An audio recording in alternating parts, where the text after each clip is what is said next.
할렐루야. 사랑하는 대강의 가족 여러분, 오늘 하루도 하나님의 말씀과 동행하는 삶이 되길 소망합니다. 오늘 함께 나눌 하나님 말씀은 열왕기상 18장 22절에서 29절 말씀입니다. 엘리야가 백성에게 이르되 여호와의 선지자는 나만 홀로 남았으나 바알의 선지자는 450명이로다. 그런지 송아지 둘을 우리에게 가져오게 하고 그들은 송아지 한 마리를 택하여 각을 떠서 나무 위에 놓고 불은 붙이지 말며 나도 송아지 한 마리를 잡아 나무 위에 놓고 불은 붙이지 않고 너희는 너희 신의 이름을 부르라. 나는 여호와의 이름을 부르리니 이에 불러 응답하시는 신 그가 하나님이니라. 백성이 다 대답하되 그 말이 옳도다 아니라.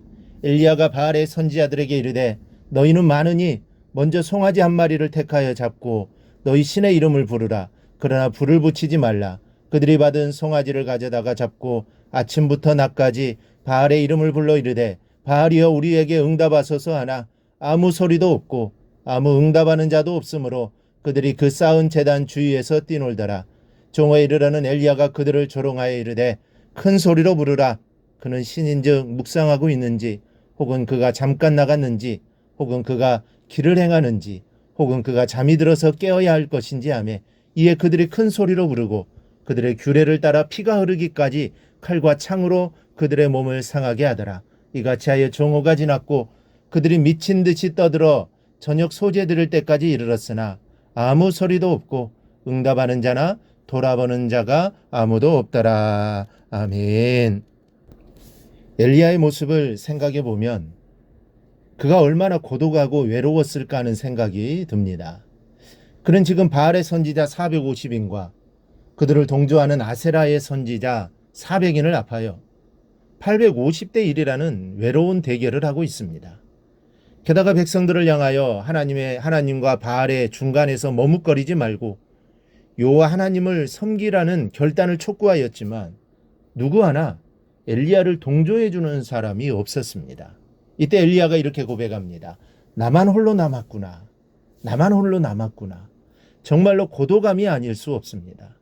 참으로 절망이 아닐 수 없습니다. 사람은 많으나 나만 홀로 남았다는 이 탄식은 무엇을 말하는 것일까요? 믿음을 같이하고 마음을 같이하여 주님을 섬길 자가 없다는 뜻입니다. 그러나 엘리야 선지자는 여기에서 주저앉지 않았습니다. 왜냐하면 그에게는 살아계신 만군의 여호와가 함께하고 계셨기 때문입니다. 엘리야 선지자는 23절에서 송아지 2마리를 가져오게 했습니다.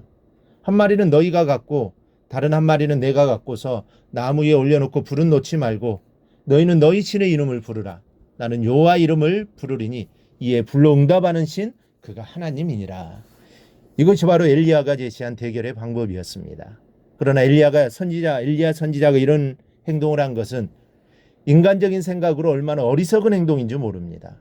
왜냐하면 이 바알 신화에 보면 바알은 벼락과 내성의 신으로 묘사되어 있기 때문입니다.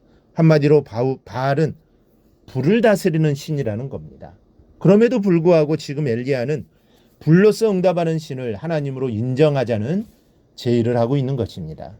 그러니 바알 선지자들의 편에서 보면 구미 당기는 제의가 아닐 수 없으며 엘리야의 편에서 보면 호랑이의 입속으로 들어가겠다는 것과 다를 바가 없는 것이었습니다. 이런 상황에서 바알의 선지자들이 먼저 기도하기 시작합니다.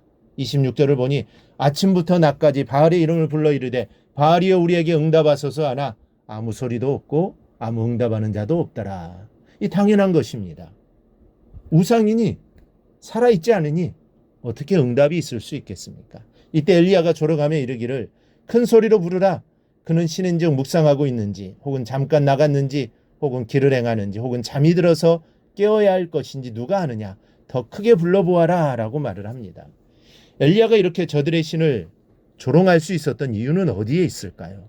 그것은 우리의 여호와는 잠자는 신이 아니라는 말이요. 성도가 함께 기도할 때 바알처럼 응답하지 않는 그런 신이 아니다라는 그 확신이 엘리야에게 있었기 때문입니다. 바알의 선지자들이 하루 종일 기도해 보았으나 바알은 아무런 대꾸도 하지 않았습니다. 그러자 28절에는 그들이 큰 소리로 부르고 피가 흐르기까지 칼과 창으로 그 몸을 상하게 하였다고 했으며 이것이 그들의 규례라고 했습니다. 여러분, 칼과 창으로 몸을 상하고 피가 흐르기까지 찔러대는 것이 저들의 규례라고 하면 과연 바알신은 인간에게 복을 주는 신입니까? 아니면 인간을 망하게 하는 신일까요? 악신도 이런 악신이 없는 것입니다. 그럼에도 불구하고 저들은 참되신 하나님을 버렸고 만복을 내리시는 여호와를 버렸던 것입니다. 상황을 바꿔 엘리야를 보면 그는 제단 위에 물을 퍼붓도록 했습니다. 33절에 통넷에 물을 채우다가 번제물과 나무 위에 부으라. 34절에는 3번 그리하였다고 했습니다. 그리하여 물이 단으로 두루 흐르고 도랑에도 물이 가득하게 되었습니다. 이는 엘리야의 입장에서 보면 일종의 배수진을 친 것으로 돌아오지 못할 다리를 걷는 것과 같다고 할 수 있습니다. 왜냐하면 이러한 상황에서는 그 어떤 수단을 써도 인간적인 방법은 물론 심지어 하늘에서 우연히 벼락이 치더라도 불이 붙을 가능성은 그야말로 제로이기 때문입니다. 그런데 하나님은 이러한 상황에서 엘리야가 불을 내려주시기를 간구하자 그 기도에 즉시 응답하셨습니다. 그리하여 번제물과 나무는 물론이고 돌과 흙과 물에까지 불이 붙었습니다.